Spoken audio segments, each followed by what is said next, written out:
Olá, turma boa.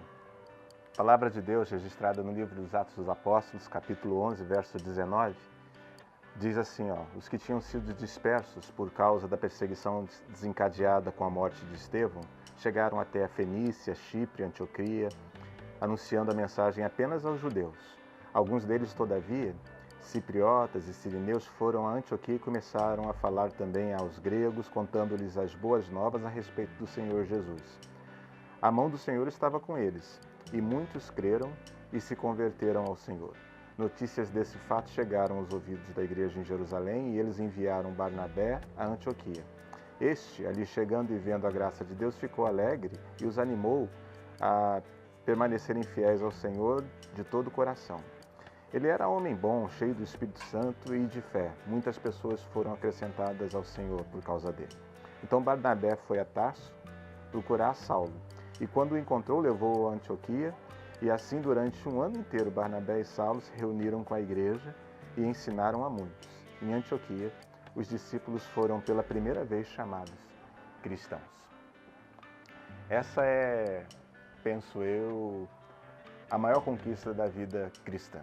A palavra de Deus diz que nós fomos feitos à imagem e semelhança de Deus lá no Éden. Deus, quando planejou-nos, quando pensou a humanidade, o fez à sua imagem e à sua semelhança. Tomou como padrão para a nossa criação nos fazer à sua imagem e conforme a sua semelhança. Bem, a gente sabe a história da queda, e com a história da queda a gente não ficou nada parecido com Deus.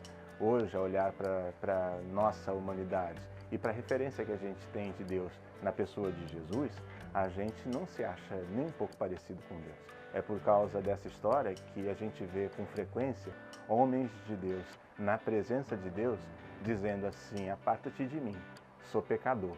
Ao comparar-se com Deus, esse é o resultado mesmo. Pessoas, quando se percebem diante de quem Deus é, sendo elas quem são, percebem essa distância de caráter, a filosofia se chama de distância ontológica. Há um distanciamento enorme entre nós e o Deus que nos criou. Mas Jesus veio até nós, se aproximou de nós, caminhou conosco, caminhando com a humanidade, nos convidou a uma rotina nas mãos dele. E nas mãos de Jesus a gente foi se tornando semelhante a Jesus. Esse é o grande ganho, na verdade, da vida cristã. Fazer de gente como a gente, tão diferente de Deus, gente parecida com Jesus Cristo.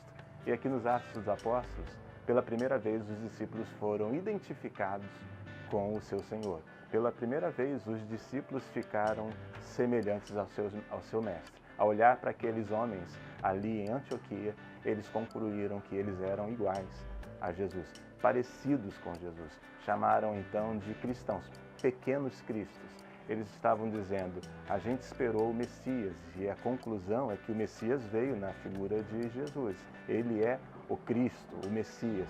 E ao caminharmos com esses homens, a gente conclui que eles são ungidos como ele. Eles são pequenos cristos. Eles são a imagem de Cristo na terra. Bem, essa é a tarefa do Espírito na nossa vida. Esse é o caminho que Jesus fez para nós. E a minha oração e meu desejo é que, caminhando com o Evangelho de Cristo, ouvindo das boas novas e se deixando tratar pelo Espírito Santo, a gente também se torne cada vez mais parecido com o nosso Senhor, com o nosso Cristo.